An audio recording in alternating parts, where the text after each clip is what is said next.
To all attendees, good morning, good afternoon from Miami. So we're gonna wait one more minute, and then we're gonna start our webinar, our first webinar of the Feasibility webinar series for National Public Health Week. So give us one more minute, and then we're gonna start.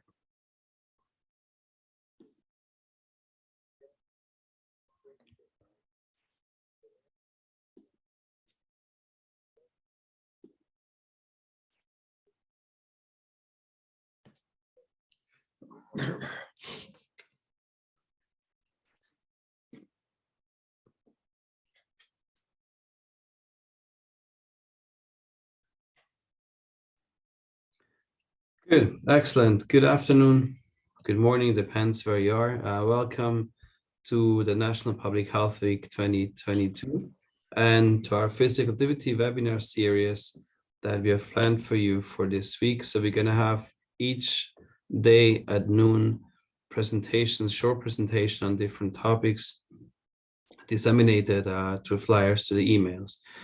This webinar is in collaboration with the American Public Health Association Physical Activity Section, the Florida International University, the Universidad de Antioquia in Medellin, Colombia, and America's Network for Chronic Disease Surveillance. As we know, basically already Hippocrates said, like, if you could every individual the right amount of nourishment and exercise, not too little, not too much, we would have found the safest way to health. So that physical activity is something healthy. It's not a new thing. We knew it already for many, many years. And however, it took some time to have first like scientific evidence on the benefits of physical activity. And probably Maury's study was one of the first one when he about 70 years ago compared in a more or less descriptive studies the total incidence of acute myocardial infarctions and 3-month mortality between postmen, telephonists, and clerks in the UK. He basically revealed in his simple descriptive studies the postmen who had daily physical activity during work had lower incidence of acute myocardial infarction and lower incidence of 3-month mortality compared with telephonists and clerks or clerk assistants. So this is probably one of the first studies that let some light on the fact that probably physical activity is beneficial for health. Of course, he didn't use that sophisticated scientific methods, but at least this probably his study led to many studies afterwards that showed very convincingly that if you're physically active, you have health benefits. So how much physical activity do I need? Well, for young adults or adults in general, we need about 150 minutes of moderate intensity aerobic physical activity. Moderate intensity is basically an intensity where you can still talk, but you cannot sing. So if you do it with a friend, if you can't sing, then this would be vigorous. So that's maybe one way how you can sort of know the intensity of your physical activity. But you also at least 2 days a week you should engage in muscle strengthening activity that are anaerobic physical activity for your health. So you can add up, you can do 5 minutes, you can 10 minutes, you can have certain boosts, you can have twice 50 minutes, 3 times 10 minutes per day. Everything adds. Important is getting to 150 minutes per week. Just to show a little bit the problem we are facing nowadays, these are like the studies and Haynes studies showing the vigorous physical activity, age-adjusted trends of varying levels actually of moderate and vigorous physical activity. And we can see that only not even half the population probably reaches the recommended physical activity levels. So this is definitely something we should change. And if you compare different enhanced cohort, there were no big difference probably in the last 20 years. So it's definitely something we have to work on to get people to move to reach the 150 minutes of moderate physical activity on a weekly basis to have health benefits. And I'd like to finalize this short introduction with Jim Sally's words that more is better than less, but something is better than nothing. I think this is something everybody of us should consider when we work in feasibility, when we try to improve it. So the most difficult thing is probably to start, but once we start, things become getting easier. So at this point, first of all, thank you from FIU and from the physical activity sections. And I would like you to introduce you now to our speaker of today's webinar. It's a really great pleasure having Hannah Thompson here, who is an assistant research professor at the UC Berkeley School of Public Health. She's expertise in the evaluation of programs related to physical activity in youth health. As a former physical activity teacher, she is particularly interested in supporting school-based physical activity efforts, specifically through improved physical education policies and practices. She worked in educational and community settings for 15 years, directing studies in collaboration, school, nonprofit, and healthcare organizations, and community-based groups. And besides that, she's our treasurer of our physical duty section. And if you're not yet a member of our section, please join our physical duty section of APHA. And it's a great pleasure having you here. Thank you so much for agreeing to giving this talk. The floor is all yours. Great, thank you so much. I'm really honored to be here. Let me share my screen really quickly.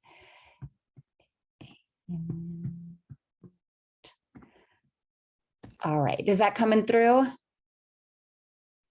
Yes, all good. Okay, great.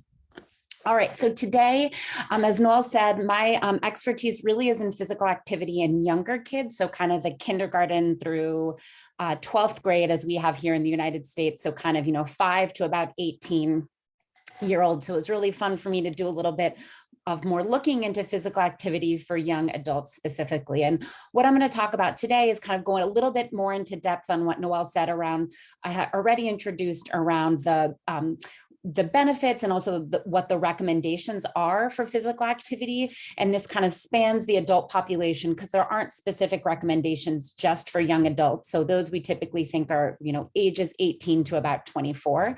And then I'll talk about some strategies for promoting physical activity kind of across our population, but we'll really target in on the university setting in particular, since that's where many of our 18 to 24-year-olds ish spend a lot of their time.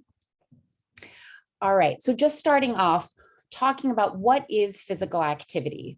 So really anything that gets your body moving. So I think for a long time, there's been this misperception that physical activity, if you're going to be active, that means you have to go to the gym and hit the treadmill and sweat it out and be miserable for 60 minutes or just lifting weights, right? This, of course, does count as physical activity. But now we know in terms of promoting physical activity and encouraging people to be active, so many things count as physical activity. Cleaning the house, walking to and from the bus, going to the club, dancing. Not that many of us are doing this now. Some of us are older, obviously because of COVID, and walking your dog, right? Anything that gets your body moving counts as physical activity. However, from a health enhancing or cardiovascular perspective, we do know that not all physical activity is equal. So the type of physical activity that we care about most from that health enhancing perspective is moderate to vigorous physical activity, or MVPA. And that's the type of physical activity that gets your heart beating faster, that gets you sweating, and that also gets you breathing harder. And there's so many documented physical, socio-emotional, and also academic or cognitive benefits to moderate to vigorous physical activity, including moderate to vigorous physical activity, or MVPA, improves your cardiorespiratory fitness and reduces your risk for heart disease, for type 2 diabetes, for certain types of cancer, and also for obesity. And it's also been associated with improved cognitive functioning, including improved classroom behavior, attention, and academic test scores. So this is something that we do know also is really important for this young adult population that's still engaged in sort of more academic rigor. And also importantly for this population, adequate MVPA also reduces your risk for anxiety and depression. And this in particular, after the last few years we've had with COVID and lockdowns and things like that, this is a particularly important benefit of moderate to vigorous physical activity for young adults. And research now shows that any amount of physical activity has some health benefits. So both youth and adults can benefit from small amounts of moderate to vigorous physical activity throughout the day. So something like taking the stairs or doing chores around the house all adds up, all matters. And it's also important to note that many of these benefits, are immediate. So for example, physical activity can reduce anxiety and also blood pressure, improve your quality of sleep, and insulin sensitivity right after a single bout of physical activity, right? So some types of physical activity, once you accrue that cardiorespiratory fitness over an extended period of time, that's what reduces your risk for cardiovascular disease in the long run. However, even doing a single physical activity during the day might help you sleep better that night. And in older iterations of the physical activity guidelines for Americans, it was recommended that adults exercise for at least 10-minute increments to start accruing the benefits of physical activity. However, we've now started to really rethink that. Every minute that you can squeeze in now is counted and encouraged to help you get those benefits. All right, so thinking about the different types of physical activity, the first we're going to talk about is aerobic, or this moderate to vigorous physical activity.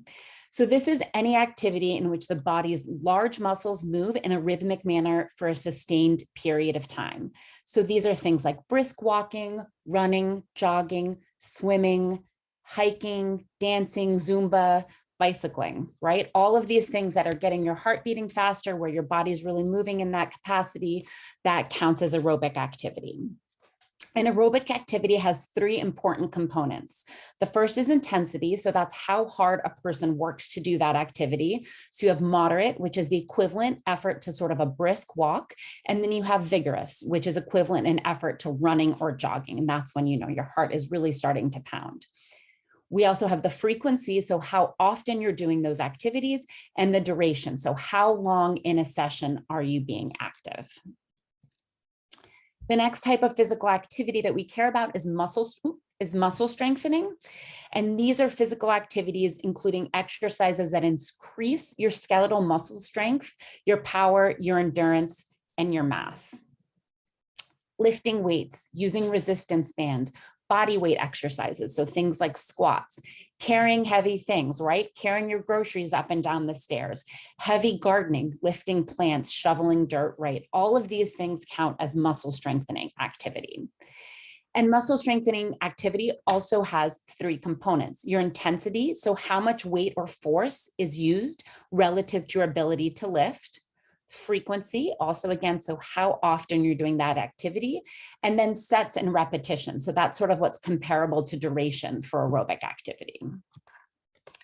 And then the last type of physical activity that we really care about, and this is bone strengthening physical activity. And this is typically a type of physical activity we like to focus on more during the early years as you're growing and your body is developing.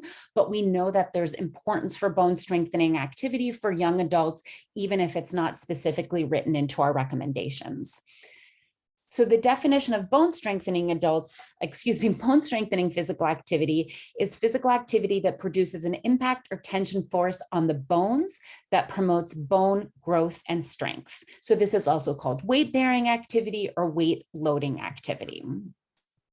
Okay, so again, lifting weights or using resistance band, body weight exercises. So things, again, squats, jumping rope, carrying things, running. Okay, these are all examples. And it's really important to note that physical activity types are not mutually exclusive. So bone strengthening activity can also be aerobic, and it can also be muscle strengthening. So Noël talked about this a little bit, and I'll dive in a little bit more. So what is the evidence-based physical activity recommendation for youth ages 18 to 64? So here in the United States, it's for adults to get at least 150 minutes of aerobic activity, this moderate to vigorous physical activity, a week. Okay, and again, we talked about all sorts of examples of what this aerobic activity can be: running, biking, walking. And then you also want to be getting muscle strengthening activities at least 2 days a week. And notice here, we don't talk about a certain amount of time or a certain amount of repetitions. That's because muscle strengthening activity really depends on what your current capacity is, also on your age, also on any sort of other underlying health conditions. So I should be able to do a little bit more muscle strengthening activity than my 75-year-old mother should be able to do. Okay, and again, we talked about all the different examples, squats, lifting things, jumping on a trampoline, all these kinds of things. And then what are the evidence-based physical activity recommendations for special populations? So actually very similar. So adults with chronic conditions and disabilities, when you're not able to meet the guidelines, should try to engage in regular physical activity according to abilities and should avoid inactivity. And it's also important for special populations to be under the care of a healthcare provider about the types and amounts of activity that are appropriate for abilities and for chronic conditions, but still should be aiming for at least 150 minutes of moderate intensity physical activity a week and get at least 2 days of muscle strengthening activities that include all major muscle groups. And then people who are pregnant and postpartum. People who are pregnant and postpartum should be aiming for at least 150 minutes of moderate intensity aerobic activity a week during both the pregnancy and postpartum period. And I think this is another place where our recommendations have really evolved, where it used to be we kind of didn't recommend that pregnant people do too much. They were worried that this was going to lead to poor health outcomes for the pregnant person and also for the baby. But now we know that it's incredibly important to be active during pregnancy, and people who were very active before pregnancy should be able to maintain or might mean modifying certain activities that don't require a lot of balance as you become larger. It's really important to maintain that activity through your pregnancy and postpartum as much as you're able to stay healthy. All right, and then we talked about this a little bit, but it's really important to reiterate that some activity is absolutely better than no activity. So you don't have to meet these recommendations all at once, right? Moving even for a few minutes at a time confers health benefits. So even taking those stairs, it might only be 1 minute, but if that boosts your heart rate just a little bit, that's going to be providing some of those benefits to you. And physical activity snacks, what I call them with my kids, are snacktivities, right? You can add those up to equal a full meal, right? So you can do 5 minutes of yoga when you wake up in the morning and breathing exercises. You can walk to the bus for 10 minutes. You can take the stairs at work for another 10 minutes throughout the day, and then go home and walk the dog at the end of the evening. And you can very easily meet your physical activity recommendations for the day. And even though the recommendations for, at least for aerobic capacity, is for 150 minutes a week, you certainly can do more than that. So you'll enjoy even more health benefits the more physical activity you accrue throughout the week. You just need to make sure that you're letting your body rest when it needs rest and maintaining the proper form when you exercise, obviously to make sure that you're avoiding injury. And also importantly, when we talk about physical activity, I don't think we often talk about sort of the converse, which is the opposite, which is inactivity, right? So time spent being sedentary can be a risk factor for poor health, even independent of physical activity levels. So you could meet this aerobic capacity recommendation of 150 minutes a week and do your 2 days of bone strengthening activities. But if you're just completely sedentary for the rest of the amount of time, that's still not going to put you necessarily in the place that you want to be from a health enhancing perspective. So you want to try to move more and sit less throughout the day. So some physical activity is absolutely better than none, right? So this doesn't mean you need to be running for 6 miles a day, but if you get in, you meet your recommendations and then are still walking, you're gardening, you're scrubbing your bathtub, you're going grocery shopping and carrying stuff, this all counts and matters. All right, so where are we in terms of current adult physical activity levels? So we know 150 minutes a week is the recommendation for aerobic activity. As of 2018, 53% of adults in the US ages 18 and over met the physical activity guidelines for aerobic physical activity. And this is based on data from the National Health Interview Survey. Then when we look at the current adults who are meeting both aerobic capacity and these muscle strengthening activity recommendations, we're down to only 23%. So we clearly have a lot of room to go and move in terms of how much physical activity we as adults in the United States are getting. And then if we want to look specifically at this 18 to 24-year-old young adult population, in terms of aerobic capacity recommendations or aerobic activity recommendations, this is again as of 2018, 57% of, I'm sorry, this one was as of 2016, 57% of young adults were meeting the recommendations. So slightly higher than the overall adult population. But as Noël said earlier, that's just still a little over half of the population is meeting the activity recommendations, which is having both immediate and long-term implications for health. All right, so now let's talk a little bit more about some strategies to promote physical activity across the lifespan. And I talk about across the lifespan because so much of what we can do, I think importantly from an environmental or a systemic or a policy perspective, doesn't necessarily only impact our young adult population, right? There are certain populations or certain areas where we know, like a university setting, for example, where we can explicitly really target young adults, but some of this stuff is, when you can get everybody active, it's gonna have benefits for everybody. So the first thing is activity-friendly routes to everyday destinations. So strategies to improve the design of communities by connecting routes, sidewalks, trails, bicycle lanes, public transits to destinations where we know people go, grocery stores, schools and universities, work sites, libraries, parks, healthcare facilities. This strategy makes it easy and safe to walk, bike, wheelchair roll for people of all ages and abilities to the places that they need to go. The next is access to places for physical activity. So this strategy creates or enhances access to places for physical activity and provides information to encourage their use. So places can include public parks and trails, fitness and recreation facilities, schools, universities, malls, senior centers, work sites. So an information should involve training, incentives, teaching about healthy behaviors, and work sites, universities, school districts can all improve access to safe places to be physically active through multiple different approaches. School and youth programs. I won't talk about this a ton right now because this is the younger population, but we know there's lots of opportunities for kids to be physically active throughout the traditional school day, so before and after school programs. And then during the school day, things like physical education and recess and classroom activity breaks. And a lot of these strategies actually do apply to a young adult or a university setting population as well. We know that in the university setting, physical education classes are often offered for credit. This is one really nice way for students to ensure that they're getting physical activity, but also sort of meeting those academic needs as well.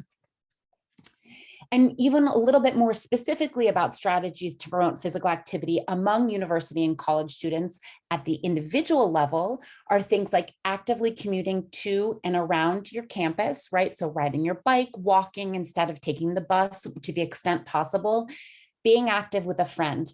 So for the young adult population, we know that social support and social engagement is really important to help encourage and sustain physical activity. And to this extent, incorporating physical activity into social activities. So instead of all going to the bar, go for a hike and then go to the bar and celebrate with a beer afterwards, right? If that's what you're going to do. Playing kickball games, going dancing, all of these sorts of things, you can get physical activity while also being social and seeing your friends. I talked about this before, but taking a gym class for credit, this is a great way for university students to be active, and also scheduling activity like it's a class. So, you might have biology from 9 to 10, then you go to the gym from 10 to 11, and then from 11 to 12, you have advanced algebra, whatever it is that you want to do. If you schedule it in, it's going to be more likely to happen. The next is taking advantage of on-campus physical activity programs. So things like intramural sports, which are often either at low cost or no cost, dance classes, yoga, martial arts classes, outdoor clubs. Lots of universities have hiking clubs or Sierra clubs or outdoor gardening clubs, things like that. And also student membership discounts. So in a lot of university communities, both on campus and off campus, there's often educational discounts for young adults. So those who are in that university setting. So things like you can join a gym off campus at a discount. You can sign up for online programs also at an educational discount, or take advantage of free online programs and apps. Things like YouTube. There's tons of different kinds of programs out there now that encourage physical activity and offer great opportunities that are specifically targeted at young adults. And then promoting physical activity at the systems level, right? Creating and promoting pedestrian and bicycle friendly campuses. It's really easy for me to say, oh, everybody should walk and bike around campus. But if there's not the infrastructure there, if it doesn't feel safe, if it's not inviting, if paths aren't clear, right? If your campus is straight up a hill like Berkeley is, we have our campus is on a big hill, it makes it a little bit more challenging. So really trying to create and build an environment that fosters and invites physical activity. Adopting policies that encourage active transportation around campus is also another really important strategy. And very importantly, making on-campus physical activity programs for students either free or low cost. So to join the student gym, if that's going to cost $100 a month, that's going to prohibit a lot of students from joining. However, if you make it free, or if you have certain days of the week that are free, or if you give discounted memberships, that's going to help encourage students to participate. And then finally, educating students across majors and disciplines. So not just those who are studying public health, architecture, business, community design, urban planning, on the importance of daily movement as a way to improve individual and community health, I think is a really important an evidence-based strategy to incorporate this sort of design thinking and thinking about health into lots of different disciplines from a young age when we're starting to the workforce. We're training people to go out into the workforce and really work across sectors. All right, the next is community, next strategy sort of to promote physical activity across the lifespan is community-wide campaigns. So risk factor screening and education, these are things that can also happen on campus very easily, community events, policy and programmatic initiatives, and things like walking trails or social supports, right? You can have lunchtime walking activity groups on campus, like, the math department, everybody meets on a Friday and you go and get a cup of coffee and you go for a walk and talk about your favorite math problems, whatever it is. I think sort of having these campaigns and having these environments where physical activity is kind of built in and is a natural part of what you're doing can help bring multiple people together, sectors together to encourage physical activity. The next is social support. So this is also really important for the young adult population specifically. So networks, friendships, actions that can help people start, maintain, or increase physical activity. So again, having intramural programs, having events that incorporate physical activity into them, and events that are inclusive, that allow students from all sorts of backgrounds and physical abilities to be active is really important. Individual supports, we talked about this a little bit when I honed in on the young adult individual techniques in particular, but again, strategies that help support individuals incorporate physical activity into their daily routines by teaching behavioral skills and goal setting and problem solving are really important. This is also something that can still happen within for young adults in the university setting. We know that this is still an age where we're growing, we're learning, we haven't fully developed all of our habits yet. And so providing those individual supports, counseling, classes is incredibly important. And at this it's sort of a policy, but also an individual support, things like prompts or signs or reminders to motivate people to make choices that are healthier in specific environments. So putting a sign by the elevator that points to the stairs and say, hey, it might take you a minute longer, but it'll be better for your health if you take the stairs, or putting signs up around campus, or little walking tours, or transit stations, or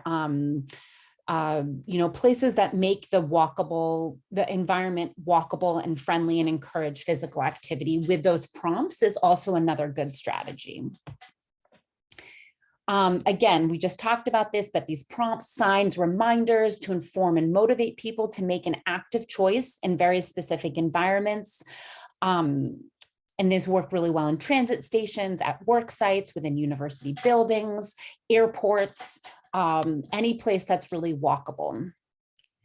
And finally, it's important to point out that equitable and inclusive access should be the foundation of all of these strategies. And this includes ensuring that people from all neighborhoods, of all backgrounds, at all sorts of university, in all sorts of university settings, so from our community college or more public settings up to the private institutions, that people of all different socioeconomic statuses, of all race, ethnicities, and cultural backgrounds, and of all physical abilities have access to safe, enjoyable, and high quality physical activity opportunities.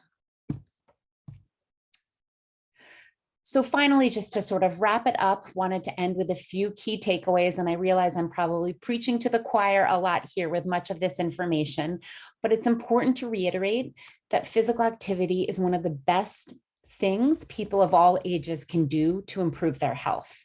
So it's vital for healthy aging and can reduce the burden of chronic diseases and prevent early death. And we know that the early ages, right, all the way up through these young adult stages are when we're forming our habits, is when we sort of get into the activities that we're hoping are going to carry us throughout our lifetime. So setting these habits and getting in these activities during the younger ages is really critical to setting people on the path towards being healthy for a lifetime. And physical activity can and should be enjoyable. Again, gone are these days of just thinking about being miserable in the gym. There are so many different ways to meet physical activity recommendations across the lifespan. And it's really important to be sure that we're encouraging young adults to engage in activity that feels meaningful to them, that feels fun to them, and it's something that they actually want to do so that they will continue to do it. And then finally, there are opportunities across all sectors to increase physical activity for people of all ages. So consistent and creative thinking about how to build physical activity into our environments and into our daily practices is necessary. And again, specifically for our young adult population, really making sure that we are creating and providing environments for young adults that are inclusive, that are safe, that feel fun and enjoyable, and that are social, right? We know that's incredibly important. These can help provide really strong foundation for physical activity in the present, but also for later on in life. Thank you.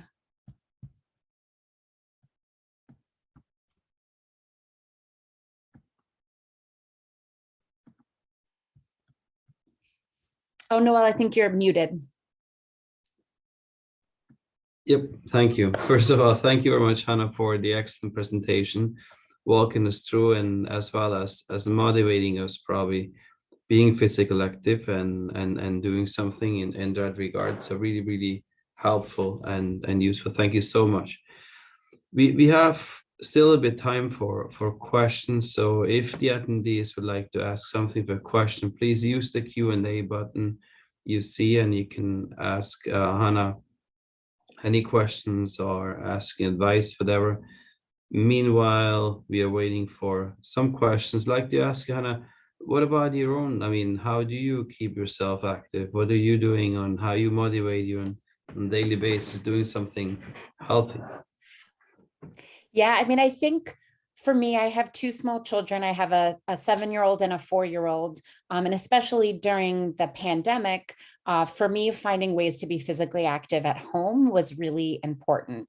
And the other thing that really helped me was building physical activity into my day, sort of on a regular, more scheduled basis. So being a busy professional, I don't have time, to go out for, and having young children, I don't have time to go out for a 4-hour bike ride on a day, even though I would like to. So I think for me, I do a lot of videos online at home have been really good for me. Running has been really nice for me because it's also free. I can do it. I'm fortunate that I live in a neighborhood where it feels safe for me to go running. And so that's another way that I do it. And then honestly, being active with my kids, we've started doing a lot of hiking as a family walks. My brother-in-law lives with us and he has a dog. So we all walk the dog as a family. That sort of thing. So we know that if you can incorporate, evidence has shown that if you can incorporate physical activity into your family life, that's also really helpful, not only for the adults, but for the kids in your family as well. Nice, thank you. That's a very good way to be active.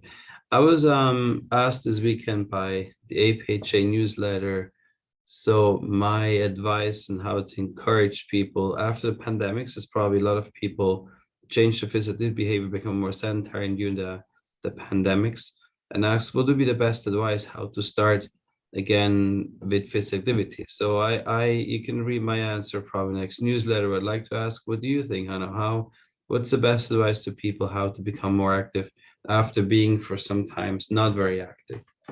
Yeah, that's a great question, and it's hard. And I think in some ways the pandemic was beneficial to certain communities and people, because I think we saw a lot more movement in neighborhoods during at least earlier phases of the lockdown, where we'd see families going for walks together. Bicycle shops couldn't keep up with the demand. People were looking to do things and be outside. And I think people really recognized in a new way, more acutely, the importance of physical activity for your mental health, right? So when people were stuck inside for extended periods of time, especially if they had young children, you kind of realize, oh my gosh, I need to move, I need to go out, I need to be active. So I think in continuing to encourage people to walk and do the things that are free and easy in their neighborhoods to the extent that that feels possible and that feels safe. I think in a lot of communities, neighborhoods would close down streets and made safe streets so that people could walk and be active during the pandemic. And I think I'd love to see a continuation of that to help enable people stay active in their communities. And then I think a lot of free online programming came out of this. And we've done, and my work, here in the United States, we have a program called SNAP, which is used to be the food stamp program. It's our supplemental nutrition assistance program. And we do a lot of work here in California with SNAP Ed eligible families. And we saw a huge increase in neighborhood walking among these populations. And so I think in continuing policies and that encourage people to walk and do things that are low cost outside and in the neighborhood, I think is a really great way to keep people moving, or to get people moving more. Perfect. I like that.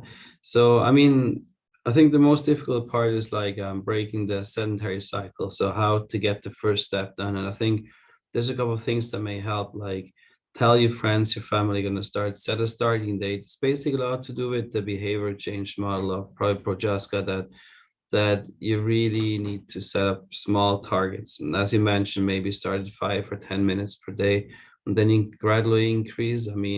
It's really the most difficult thing is to start. Once you've started, it's much easier, but then have achievable, achievable objectives of your weekly or daily amount of physical activity. Small objectives, for instance, use the stairs instead of the elevator, leave the bus one stop before and walk the last 2 squares. So that probably helps. These are small steps you can do and probably increase physical activity on a daily basis. But I think the most difficult thing is really to start. Once you start, then you have sort of a routine developed. It's much, much easier. Good. Last chance from the audience. Any question like to ask our lecturer speakers? It looks like Laura has her hand raised. Yep. Laura, if you like, you can write in the chat or in the Q&A. I think she had her hand raised since the beginning. Oh, okay. The hand is down. Never mind. Okay. Good. Any final questions? Anything you'd like to ask? Perfect. Time-wise, we're perfect. So I thank very much for the attendees, for the participants to join us today. Tomorrow, we're gonna continue with our lunchtime webinar series with Libby Richards. She's gonna talk about visibility in older adults. Please feel free to promote these webinars among your friends and colleagues. And I hope to see you tomorrow again at noon for our second webinar of this series.